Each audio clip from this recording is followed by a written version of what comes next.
आमर बण अँला जोटा कि आम बहुत आम देहपाई बहुत उपकारी जिनस ये जो गचर शाग खावाई बढ़िया लगे या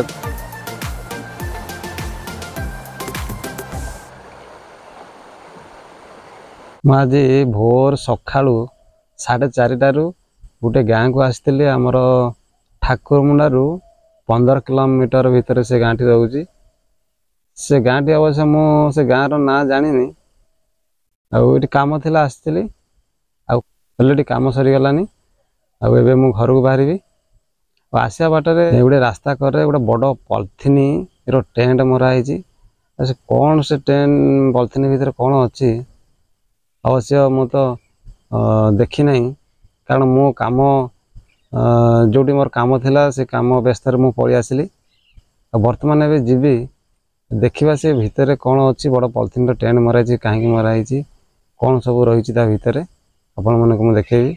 नमस्कार भाई भाई मैंने आउ एक नुआ वीडियो मु निरंजन नायक आपण मानक स्वागत जनाऊँगी। वीडियो को प्रथम शेष देखु चलतु वीडियो को स्टार्ट करिया।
आउतले रास्ता देखा पाइली किते सुंदर भाव रास्ता करे करे सब ये जो गछ लगी मु देखिकी अटकली ये फॉरेस्ट डिपार्टमेंट ये गछ को सब लगे आजिकल तो देखिए जो गाँ लोक मैंने जंगल जाई गछ पत सब काटिक नष्ट कर गछ लगौना आपण मैंने देखते गछ केते सुंदर भाव लगी रास्ता करे करे लगी सब किछि न नष्ट होवाई ये सब आमर लगी कौन कहले ये सब प्लास्टिक रो जाली लगी ये सब गछ लगी ये सब फॉरेस्ट डिपार्टमेंट तरफ ये गछ लगी चलते देखा कि गछ लगी देखिपे ये हूँ आमर प्लास्टिक रो गोटे जाली रही ये हूँ आमर बाउंसर सुली लगी 4टा लेखा ये हूँ आमर बण अँला जोटा कि आम बहुत आम देहपाई बहुत उपकारी जिनस एपट देखिपे मैंने पाखापाखि 10 फुट डिस्टेंस रे लगी गछ ये बोधे आमर कुदम्ब गछ जो कहती तारी गछ मुझे जहाँ जानी ये प्राय कुदम्ब गछ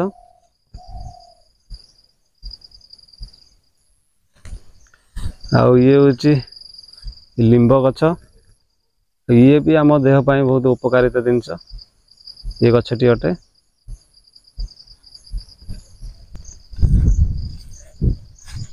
ये हूँ आमर अर्जुन गछ जोटा कि आम जंगल भी ये अच्छी जंगल भी गछ बहुत रही ये भी गोटे भल गछ ये गोटे गछ देखिए ये हूँ नहड़ा गछ कौन कहते ये साग टी जो गचर साग खावाई बढ़िया लगे या ରୋଷେଇ କରି ଖାଆନ୍ତି। ଦେଖନ୍ତୁ ଯେଉଁ କଞ୍ଚଳ କଞ୍ଚଳ ତା ପତ୍ରକୁ ନେଇକି ରୋଷେଇ କରିକି ଖାଆନ୍ତି। ତାକରେ କରେ ବହୁତ ସାରା ଗଛ ଲାଗିଛି। ଆଉ ଆପଣମାନଙ୍କୁ ମୁଁ ଯେତିକି ଦେଖେଇଲି, ଯେତିକି ମୁଁ ଚିହ୍ନିଛି ଗଛର ନାଁ ଆପଣମାନଙ୍କୁ କହିଲି। ଆଉ ଏଠି ଏଇଟା ଗୋଟେ ବଢ଼ିଆ କାମ ହେଉଛି ଆମର ଯେଉଁ ଫରେଷ୍ଟ ଡିପାର୍ଟମେଣ୍ଟର। ଗଛ ଲୋକମାନେ ଯେତିକି ହାଣିକି ନଷ୍ଟ କରନ୍ତି, ଯଦି ସେତିକି ଲଗାନ୍ତେ ଗଛ, ତାହେଲେ ବହୁତ ଉପକାରରେ ଲାଗନ୍ତା। ଆଉ ଫରେଷ୍ଟ ଡିପାର୍ଟମେଣ୍ଟ ଯେଉଁ କାମଟି କରୁଛି ମାନେ ଦେଶ ପାଇଁ ଭଲ, ଆଉ ଲୋକଙ୍କ ପାଇଁ ବି ଭଲ। ଚାଲନ୍ତୁ ଆଗକୁ ଯିବା। ଏଇଟା ଗୋଟେ ରହିଛି ଆମର କୁସୁମ ଗଛ। ତା ଫଳ ବହୁତ, ତା ମଞ୍ଜିରେ ଯେଉଁ ତେଲ ବାହାରେ, ସେ ବି ତେଲକୁ ଲୋକମାନେ ୟୁଜ୍ କରନ୍ତି। ଆଉ ଏପଟେ ଦେଖିପାରୁଥିବେ ଏ ହେଉଛି ଶାଳ ଗଛ। ଦେଖନ୍ତୁ କେତେ ବଡ଼ ଶାଳ ଗଛ ରହିଛି।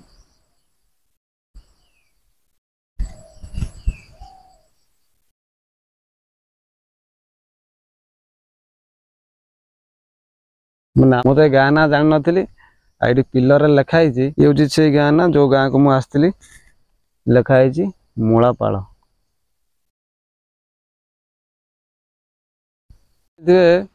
ବର୍ଷା ଦିନିଆ କରେଣ୍ଟର ପ୍ରୋବ୍ଲେମ୍ ବହୁତ ଦେଖାଯାଏ। ହେଉଛି ବର୍ଷା ହେଲେ ଫ୍ୟୁଜ୍ ରଖେନି, ଗୋଟେ ତାର ଛିଡ଼ିଯିବ। ତାପରେ ପବନ ହେଲେ ବର୍ଷାରେ ଯେଉଁ ଆମର ହେଉଛି ଗଛପତ୍ର ପଡ଼ିଲେ, ଡାଳ ଭାଙ୍ଗିଲେ ସିଏ ବି ତାର ଛିଡ଼ିଯାଏ। ଆଉ ଆପଣମାନେ ଏଇଠି ଏବେ ଦେଖେଇବି, ଗୋଟେ ମୟୂରଭଞ୍ଜ ଡିଷ୍ଟ୍ରିକ୍ଟ ଇଏ ହେଉଛି ଠାକୁରମୁଣ୍ଡା ଏରିଆ। ଏଠି ଯେଉଁ ଆମର ରହିଛି ମେନ୍ ଲାଇନ୍ ରହିଛି, ସେ କେବୁଲ ସିଷ୍ଟମ ହେଇଯାଇଛି। ମାନେ ଅଧିକାଂଶ ଜାଗାରେ କେବୁଲ ସିଷ୍ଟମ ହେଇନି, କିନ୍ତୁ ଆପଣମାନଙ୍କୁ ଦେଖେଇବି ଏବେ କେବୁଲ ସିଷ୍ଟମ ହେଇଛି କେମିତି। ଇଏ ଦେଖିପାରୁଥିବେ ଆପଣମାନେ, ଦେଖନ୍ତୁ ଇଏ ସବୁ କେବୁଲ ସିଷ୍ଟମ ହେଇଛି।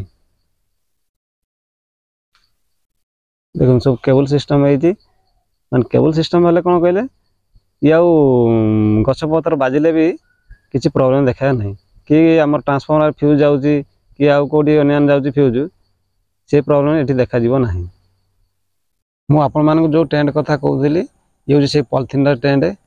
ଏ ଯେଉଁ ଘର ତିଆରି ହେଇଛି, ଆଉ ଆକ୍ଚୁଆଲି ବାହାରୁ ତ କିଛି ଦେଖାଯାଉନି, ଏ କେଉଁଥିପାଇଁ ତିଆରି ହେଇଛି ଆଉ କ'ଣ ସବୁ ତା ଭିତରେ ରହିଛି ଆପଣମାନଙ୍କୁ ମୁଁ ଏବେ ଦେଖେଇବି। ଚାଲନ୍ତୁ ଭିତରକୁ ଯିବା।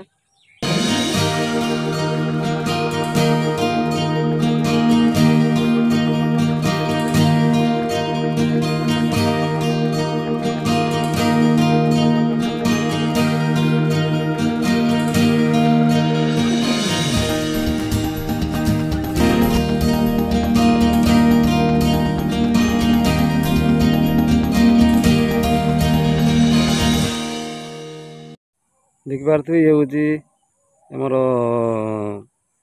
ବାଉଁଶ ଭାଡ଼ି ରହିଛି। ଇଏ ହେଉଛି ଛତୁ ଚାଷ ପାଇଁ ଯେଉଁ ଭାଡ଼ି କରାହେଇଛି।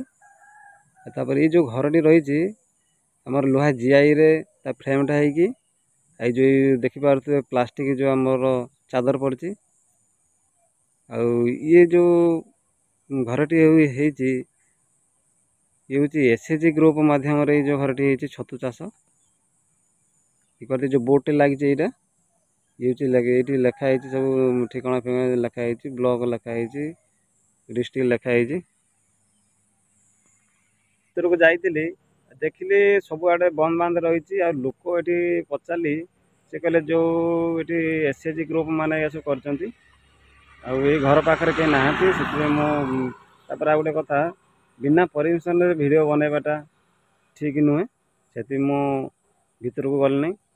ଯାହା ହଉ ଆପଣମାନଙ୍କୁ ଏ ଯେଉଁ ବାହାରୁ ଦେଖେଇଲି ଇଏ ହେଉଛି ଛତୁ ଚାଷ ପାଇଁ ଇଏ ଯେଉଁ ଆମର